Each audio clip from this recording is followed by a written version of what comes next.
So it's an interview with Marianna Yarovskaya, director of Women of the Gulag, documentary film which was shortlisted for the Oscar in 2018. So thank you for joining us for this. Can you start by telling us the origin story of the film, like where Women of the Gulag was born? It's a really long story because I'll make it short, but it took me 7 years to make this film from the beginning to the end, which is not unusual for a documentary because an average I was told is 4 or 5 years is normal, and I was told that by an Academy-nominated filmmaker who made a wonderful film. So 7 years ago I went to Moscow to work on the Holocaust Museum, which is the largest Holocaust museum in the world. And I was tasked with producing 20 videos for them in 3D. And when I came back and I was flying through New York, I was talking to my friends, and they said, how come there is the largest in the world Holocaust museum in Moscow, but is there a Gulag museum? And I said, I think there is, and it's 2 tiny rooms, and there's really not much there. So, and they said, wouldn't it be interesting to do something similar to Spielberg's Shoah project, which is to interview all the last survivors of Gulag, like Spielberg did. And it seemed to be too grand of an idea. And then that same year, I went to the Hoover Institution's seminar on totalitarian regimes. And I met Paul Gregory, who is a book author, and he said, why don't you narrow the task? You make a film and I write a book, and we narrow it to a few characters. I'm writing about women, so I'll write a book about women of the Gulag and you make a film. So it took him 1 year to write the book, and it took me almost 7 years to make this movie. Okay. So the book and the film actually both were born then at that meeting. Exactly, just Paul was much quicker with his work. Wow, Paul Gregory, historian and author. So they're in parallel, but the film tells 6 stories, 6 characters. Mm-hmm. The book, I'm guessing. The book is 5. It's called the Stories of 5 Remarkable Lives. That's the subtitle. Okay. Mm-hmm. So and obviously that helps me understand. So the website for the film is also a website for the book. Then it's kind of, you always conceived as this as a 2-pronged. They could go together, but they complement each other, and they're not based on each other. Okay, all right. And that website though indicates that your family was also touched by the Gulag? Indirectly. There are no direct relatives, women in my family who actually sat in prisons or worked in labor camps. But my grandfather was a Moscow art theater actor and then film actor and theater director, worked with Michael Chekhov, actually. And so he was accused of treachery in early 30s. And he wasn't imprisoned because one of the big writers, Alexander Fadeev, spoke for him. And he was exiled instead, 100 kilometers, which was a practice outside of Moscow and St. Petersburg. And upon his return, he couldn't play any positive characters. He could only play villains. So there was this very famous Russian film, Chapayev, that won the first Moscow International Film Festival in 1935. And in that film, my grandfather plays this white Cossack who kills the Red Guards and says, everything, the road is free, Sir General. So that was my grandfather. And I'm his granddaughter, so it's not, it wasn't a surprise that Women of the Gulag, how many years later in 2019 at the Moscow International Film Festival was presented, which was, I remember that back then, 1935, Sergei Eisenstein was the president of the jury. It was very interesting for me to come back with that film to Moscow. So the same festival, the grandfather played a... Played the villain. Okay. Instead of the hero Chapayev. Okay. He was tried for that role, but he couldn't as somebody unfavorable for the party. So I'm going to take a little detour there. So because one of the questions that I had was that 1920s, 1930s, Moscow was sort of the center of the film industry. So how much do you, now I know you have a direct connection with that, but how much do you feel that's relevant more broadly than in your own personal experience? Like there's this moment where Russia is the center of film innovation in the 1920s, 1930s. He was in Petersburg, so he was a Leningrad. He was a Lenfilm, but Moscow Art Theater actually too. How is that relevant to my biography? Well, it wasn't just my grandfather. My mother also was a playwright and a theater director and an actor at the Mayakovsky Theater. And my great-grandfather was the editor-in-chief of Le Pensée Russe, and the publishing the magazine. So I think it's a dynasty of sorts. So I'm not surprised. My grandfather went as a volunteer to the war, World War II, despite having a shield as an art worker, as a prominent actor. And he died in July of 1941, so I never met him. He would have been happy to know that I'm in Hollywood, that I made a film that was shortlisted for an Academy Award. He would have been so proud. Okay, but I guess so. That's a lovely sort of direct family connection. I guess I'm also curious whether you studied film at USC, right? Correct. And then, so how much? And journalism at the Moscow State University, Yeah. and then at USC film production as a master. So how much is that Russian moment from the 1920s and 30s? How much is that still taught in film school, and how much do you sort of feel it's useful for film audiences or film scholars to really study that period? I think it's taught enough. We had a wonderful teacher at USC when I studied my first year, Yuri Tsivyan, and we were tasked with writing something about history of that time. And I came up to him and I said, I would like to write about Dziga Vertov, of course. Can I write in Russian? Because it's really hard for me. And he looked at me and said with horrible American accent, do you think it's easy for me? He was Russian, so I wrote in English, and that was fine. I think it's crucial because it's history of filmmaking. It's too bad that it ended sort of more or less in that same period, and Russian cinema today is is subpar. When I travel to world film festivals or look at the films that are screened in Cannes or Venice, or the ones that get nominated for the Academy Award, Russian filmmakers are very seldomly there, and you're sort of rooting for them every time you see them. Most of the time they're correctly there, but it's just not enough, and there are reasons for that, of course. But so Vertov, so you chose Vertov to write about? A Man with a Movie Camera, documentary, Yeah. there. I just stuck to that because of my journalism background. I thought that fiction would be too difficult. But so, Women of the Gulag, though, is a different kind of. I mean, it's a different mode of documentary. I mean, it's not so. If there's journalism, and it's a different kind of storytelling when you're doing oral history. But do you still find the techniques relevant? Like in the film, were the techniques that you found yourself using or wanting to use, even though in theory you're doing a somewhat straightforward, these are these people narrating their experience? So you're saying, am I using film techniques when I'm making a straightforward documentary? Of course. Yeah. I think it wouldn't have gotten so much attention had I not used everything I learned at USC, everything I learned in Hollywood, everything I learned working with Davis Guggenheim on Inconvenient Truth, how you can take something extremely political and turn it into a piece of art and attract attention of the Academy members in order to attract attention of the world. Because we were only invited to the Moscow Film Festival, and our film was only purchased by the state channel in Russia after we got shortlisted for an Oscar. It was in that particular order.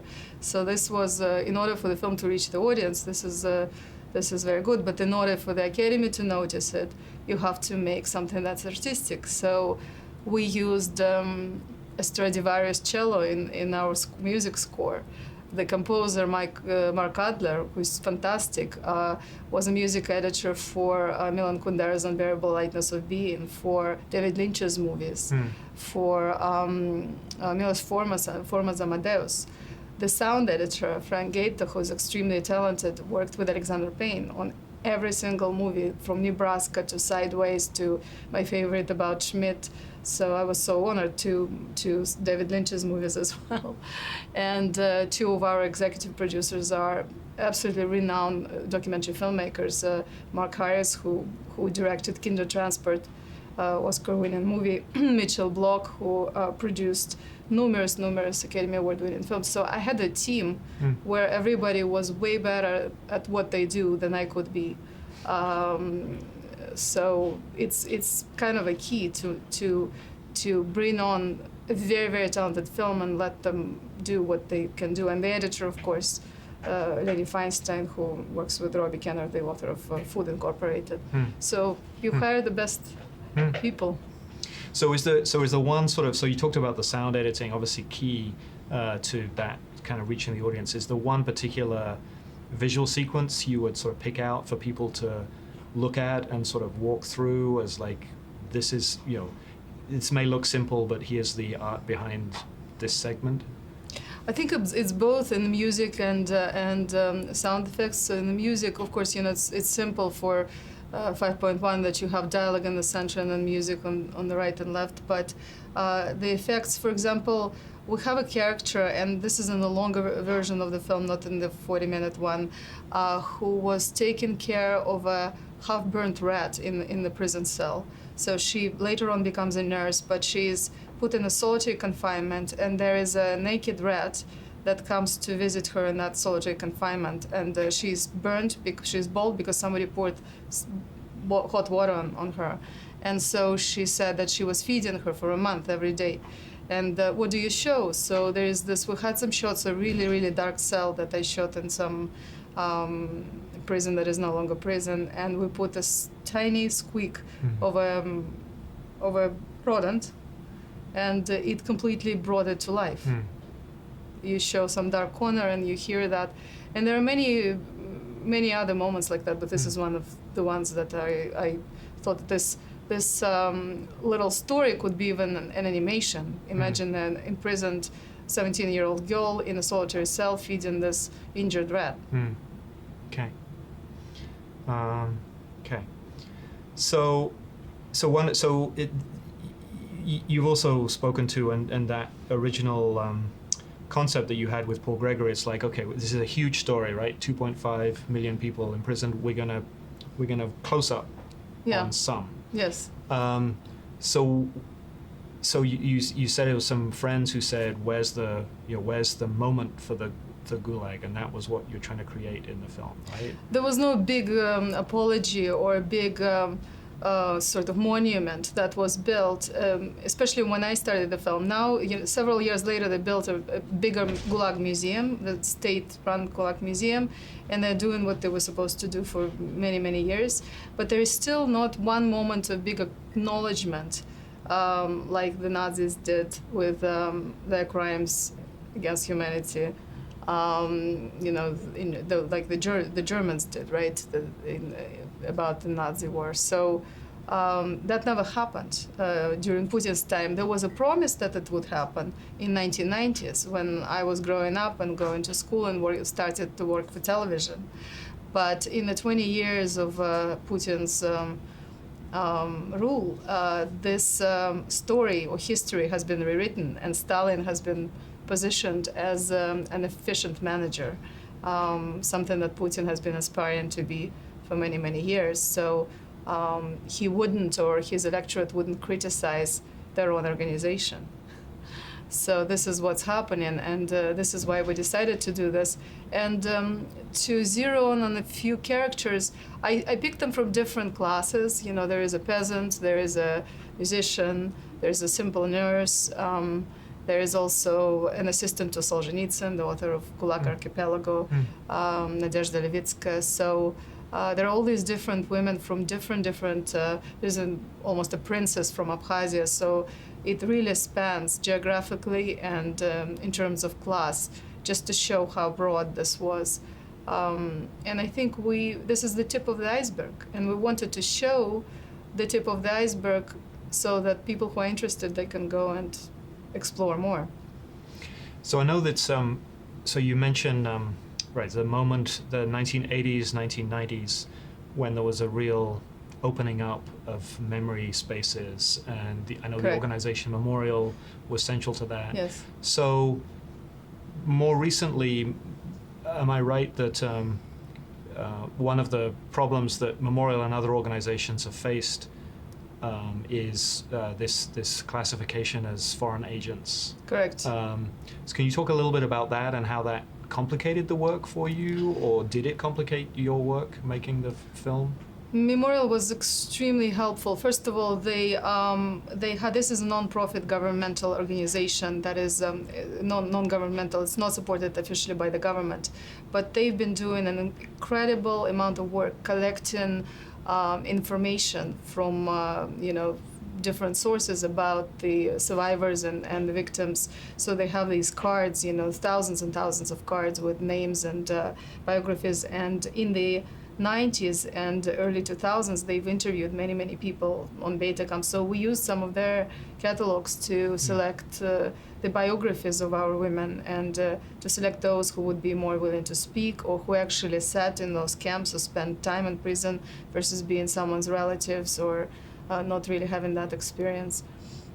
They are deemed foreign agents, which means, it's an organization that receives money from abroad, which restricts its function within Russia. And in my view, I don't know much about the legal aspect of it. I'm not a lawyer, but I understand that they're constantly under threat of some sort. And their actions, which are wonderful, that they are doing, for example, yearly, and it's in the film, they're doing a so-called ceremony that is called the reading of the names, when people are free to come in front of the KGB building, now FSB, and there is a sort of a monument. It's a rock, it's a stone brought from camp in Solovki, prison camp. So they line up in front of this rock and they read the names of their family members who died in camps during the Great Terror and afterwards. And it's always held yearly on the 29th of October. And they gather at 10 in the morning and goes until deep at night. So long line of people, and Memorial organizes it. So they just read names, first name, last name, date when they were killed, and profession. And it just completely, it's heartbreaking to see people coming with their children, their grandchildren, and doing this, with candles. And normally it's very cold in Moscow at that point. It's raining. It's beginning November. You can't imagine worse weather. But people are very stoic, and they stand and they read. And there were a couple of times when government was trying to stop it or transfer it from Moscow someplace else. So this is still happening. So I guess that I know you. We were talking earlier, and you mentioned you were in Hong Kong and were South in a position Korea. to and seeing some of the contemporary protests, and sort of watching the sort of real force of the Chinese government sort of pushing back. I don't think American audiences don't really understand, and I don't understand what exactly happens inside President Putin's Russia, because you're saying this practice is still going on, partly because of the resilience and the determination of Memorial. And yet there's a kind of perception that dissent is under strong repression and there isn't space for it. So can you sort of talk about what it is about the way that the kind of pressures that civil society faces in Russia, and what your sense of how it feels when it's not direct coercion being used, but there's a kind of pressure always felt inhibiting some kinds of work? If you ask, in my experience, we were never censored when I was filming. We were just kind of ignored and never helped, which is, and we would never be supported. Had we, I think the response was, especially after the shortlist nomination, why didn't she talk to the Minister of Culture? Why didn't I? Because there would be absolutely zero chance. There would be, and that's very known. So it's afterwards. The question was completely moot question. We were ignored because it would be perceived, if it's an American or even a Russian living in America coming to film in Moscow, it would be, why are you pouring dirt on our country, or why are you doing this again? You know, this has been told and retold. It's not interesting. So this whole lack of interest is, I think, almost as strong as trying to censor or hinder something. So yes, we were not prevented from doing anything, and women were very willing to talk, because the best way to heal trauma, one of the best, is to talk about it. And it's not like the couple of them wrote memoirs on their own, but it's not like in their families or all of their families they were listened to. In my own family, my distant relatives, they don't want to talk about it. So for some of these women, their families didn't want to talk about it, but they did. So a sort of strategy. So you're talking. I think you're talking about both a government and then a kind of societal kind of belittling or minimizing, or just. I think it comes from the government. I think society is a different issue. I believe that people are good, and I believe in the situation with Russia is just a huge amount of brainwashing and just extreme amount of propaganda and lack of education. Because films like that should be taught at school, and books like that should be read at school. And somebody, I think an American friend who lives in Russia, said, but here's the New York Times article saying that Solzhenitsyn in Gulag Archipelago is a school book in Russia. And it is true, in fact, but it is there in literary fiction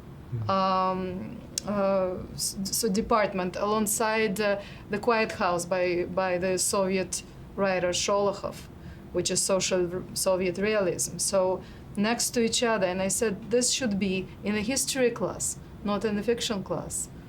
To which my American friend didn't know what to say. He's a little bit of a proponent of what's happening, I think. Okay. But my sense from what you described is the film has been screened in different Russian locales, and you talk a little bit about the reaction that you've got from audiences when you've screened it in Russian, when you've sort of, especially when you've opened it up for Q&A or commentary after the film. When we were fighting for the Oscar, we got some trolls from Russia, like real trolls, not official Kremlin trolls yet, but just volunteer small trolls who wrote really angry notes, trying to mock certain things and scenes, and which I was kind of proud of it, even, because we had our own critical. Having your own troll is a sign of acknowledgement in a way, but traveling in Russia, I think, is something that I yet have to do in provincial, in the provinces. For example, the film will be shown next week in Vologda, which is the place of birth of Varlam Shalamov. He's one of the biggest writers on the Gulag, for example. And so the film was mainly screened in Moscow so far, and the reception is very good. And I don't think that's very different from reception in South Korea or United States or Canada. We showed in almost 20 countries by now, and it hasn't stopped. We're invited to Iran in December, which is a country that has a long history of political repression, as we know. So is that what people are responding to? It's like this is a document of repression. Are people reading it as a warning, or you emphasize that you've turned the film also is aesthetically, beautiful and sort of appealing. So what do you think people? What do you think people are going away with? It's a historical document in a little bit of contemporary context. I didn't want to give it too much contemporary context, even though I like to talk about it, because when I went to South Korea, for example, and there is North Korea across the border, and I go to the Bridge of No Return, which is today's Berlin Wall, and there are carbon copies of Stalin's camps in North Korea. Or when I go to Hong Kong, and those thousands of protesters are fighting the CCP, they're fighting the Communist Party of China. So I'm realizing that in 2019, there is still a need to fight communism. So these are just testimonies of the last survivors. Most of them are no longer alive, because in those long 7 years that we used to raise funding and finish it right, the film, 3 of our 6 characters died, and 2 are incapacitated. One of them is 99 years old now. So only one was able to come to the Moscow festival in a wheelchair, and she got 5 minutes of standing ovation. And a little bit of contemporary context is just to show the slight resurgence of Stalinism. It's just some of the streets. It's really, we're not going abroad for international situation around the world, but we just showed the film in Belarusia, in Minsk. And it was a sold-out auditorium, and one of the viewers actually contacted me, and she said that there were people walking out, they were crying. I think they're perceiving it, it depends on, I think people just view it as a human experience, because these are testimonies of last people who saw it and say it as it was, in close-up. So it's a human story, you empathize with it, and what else do you need in a film? So you talk about the close-up. So again, the extended metaphor, 2.5 million people affected. Here's the story of 6. Is that a filmic? Is that? I mean, is it appropriate to say, well, that's the meta? We're doing a close-up, kind of on a big scale. We're doing a close-up of this story because and the best way to tell it is to tell individual stories. I think they ascribe it to Stalin, who said that death of one person is a tragedy, death of a million is statistic. But I think they're like a litmus paper. You can through each of these experiences, they're very similar on a grand scheme. So by intercutting and trying to make it linear, the experience, first their parents are killed, then they themselves are arrested under some bizarre pretext, then they're interrogated, put to prison, then they're escorted and trained to camps, then they work in camps. All of them have this very similar linear sort of development. And I think if we had more characters, it wouldn't have changed much. And I think filmically, yes, you can only possibly pay attention to so many characters, maybe 3, 5. Each of them could have made a film. Each of them could have made a fiction film, for sure. But we chose it like that, and I think it worked. So we talked about this a little bit earlier as well. So it feels, so you talked about the kind of a strategy of denial of like belittling or minimizing or trivializing or saying that's been told, there's nothing new, right? Which is I've heard that. One strategy. There's another strategy which regimes use, which is kind of flooding people's, like showing people other things to focus on or distracting them, right? So here's a story that as a filmmaker you're saying, we need to pay attention to this. And one response that critics or opponents can make is just crowding it out with other things that people get distracted by. Like what? Well, like videos of kittens, or I mean, no, but or I don't know, like as you said, sort of talking about Stalin's managerial skills, right? So I know you might,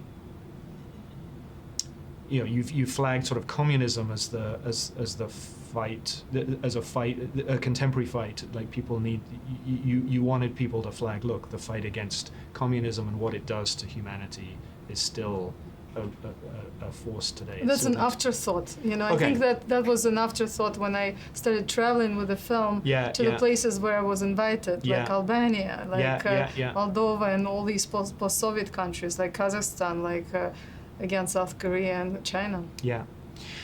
So, but I mean, I was also thinking when we were talking earlier today about you were emphasizing the function of the camp. The Gulag was to starve people to death, right? There was nothing else going on. It's like they were killing places, Correct. and the way the killing was done was by starvation and Based hunger. on all that I Yeah. learned, yes. So I just recently reread 1984, which is actually the character, the central character is hungry a lot of the time, and sort of starved and that. So it sort of made me feel like, in some sense, Orwell is describing a future in which everyone sort of is having that experience, right? As the kind of working out of communism, that actually you don't have to be in a camp to have this experience. It's applied to everyone. It is the state's exercise of power. Right. So the other aspect of 1984 is, of course, the erasure of history, or the rewriting of history. So I guess that's the part I'm interested in. Like, how do you think documentary filmmakers, I feel they have a vital role to play in pushing back against that. How is film going to evolve as a medium, as people, as regimes and other forces kind of shorten people's attention span, or kind of encourage them to look away from the places where you as a filmmaker want them to look? So how do you get them to look? All good questions. I heard a quarter of a century ago, I was in Los Angeles listening to Christian Amanpour, who said that that documentary filmmaking today is what news used to be 10 years ago. So it still stands true that documentary filmmaking today is what news used to be many, many years ago. And it is true that Stalin is not only positioned to be as an efficient manager. History is rewritten by history books being rewritten. Because just out of curiosity, I went to a bookstore in Moscow and bought some school books, and read what they are writing about the Great Terror in comparison to what was during Yeltsin times in the 90s. And it's drastically different. You know, they cut down everything that has to do with atrocities towards people. They left the chapter about industrialization success, expanded it, made it big.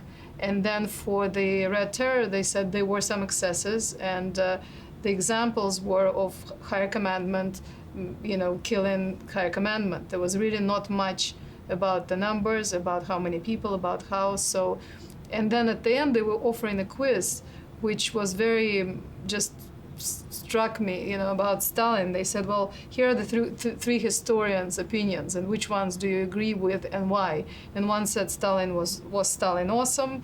Another one says Stalin was incredible, and then Stalin was just perfect. So there was no, out of this three multiple choices, there was really no choice to be critical in that situation. I couldn't believe my eyes. And that's a school book dated 2015 or something like that. They're still using it. So filmmakers are doing what they have to do. It's always, of course, a subjective view, but it's becoming more than that, because we are not dependent for the most part. Sometimes we are. But in this film, I wasn't dependent on any organization that I wouldn't agree with in what they in terms of communism and relation to what was done to people in between 1930s and 1950s, and regarding communism today. I did put the film in a bit of context, because I filmed some Stalin's doubles on the streets. Of course, if you see Hitler's double on the street of Berlin, he would be arrested. So you see, it's this. On one end, it's a kitsch, but it's not really, because it's not considered like it's something horrible that he did something horrible. Did you see Armando Iannucci's Death of Stalin. Yes. Yeah. Which And was banned in Russia, as you know. Do you know that? I did not know that. The Minister of Culture, Medinsky, and a number of directors and artists that are affiliated with the government signed the petition, a letter, so the film was banned from distribution in Russia as something that is pouring dirt on our history. I loved Death of Stalin. I thought that the actors were brilliant, that the script was incredible. It was a very efficient film, and for that reason it was banned. You don't ban films if they're not efficient. But so do you see a world in which Women of Gulag or a subsequent film that you make might get banned? This film is very PG-13, I think, in many ways. It does not directly attack anybody. It does not attack, the villain there is Stalin, not Putin. Had I made it with a direct attack to today's government, it would have been a different story. But it's a historical film, and this is how they view it. And what can you take away from really old women who are nearing 100 years old, who are just saying what they've experienced, except for when I was interviewing a Russian editor for this position. He came up to, he came to my house to interview, because I wanted to have one Russian editor and one American editor, so that they, in this kind of concilium, decide, help make a film that would be understood in both countries, which was an interesting experiment. So the Russian one said, so I have two questions for you. One is, why are you bringing up Stalin? Because he was just, a ruler who was unaware of the crimes that were mostly committed by the small and middle management on locations and in the provinces. He did not know. So that was a TV editor in his late 40s, early 50s, who is actively working in Moscow. And the second question, he said, how do you convince your viewer that these women are not lying? How do you make them believe that they're not telling the truth? And that question I still cannot answer. One thing I can say, he didn't get the job, but it was, so it's like to interview a Holocaust denier for a Holocaust documentary. But I encountered with that a couple of times. So that was an experience that is memorable. But I mean, again, I'm just thinking about film theory, right? There are ways in which camera position can help you establish credibility, or the camera position has can have an impact on the way an audience read a character, right? So again, of course, but also I think camera reveals things that are very hard to hide, and sometimes director starts off trying to do one thing and something else comes out, right? That you can see. For example, there is an interesting movie, Citizen K, about Khodorkovsky, made by Alex Gibney, an Oscar-winning director. And I think that in the film, they're trying to make Khodorkovsky more of a hero than a complicated person. But he is not always. It's hard to do, because when you show Khodorkovsky in close up and you show his little smile when he's reminiscing of the riches he had, you can see. And I'm not sure if it was Alex Gibney's intention or not. You just can't make somebody more positive than they are. It just camera reveals, and that's. And also to the question, how do you know they're telling the truth? When somebody is close to 100 years old, they really have nothing to fear, for the most part. So, last question. We talked about this a little bit in a different context earlier. And you said earlier, as we were talking, you believe that deep down people are good. I think you said something like that. So I'm always curious about empathy, both in its like how it works in film, and also if is your sense that empathy is where we turn first. It's our natural reaction, and then it's other forces that block it. I'm just thinking about your interviewee for the editor role, who said, "Well, why? How do we know they're not lying?" He It's was like, just well, not a very good editor, because if you can't, if you cannot take a good character and Yeah. make everybody empathize with him, you can't. I mean, people even empathize with Joker, you know. So then, Yeah, yeah. how do you? It's something that is key for us. If you can't get close to a character and you can't feel empathy, you're not going to be interested. And you will have that distance that if you put it between the character and the viewer, it will be boring. I guess I'm asking, do you think that empathy is something that you actually have to think about building or creating, or is it rather you just, as a filmmaker, you just need to get things out of the way because empathy is the natural state? You know what do you have to build it, or do you have to stop things from eroding it? Is it a constructive process, or is it a... It's more of a. I think it's more of a taking away everything that is on the way to of that. For example, we interviewed some of the most tremendous historians for this film, like Robert Service at Oxford, or Anne Applebaum, who wrote this wonderful Pulitzer-winning book, Gulag.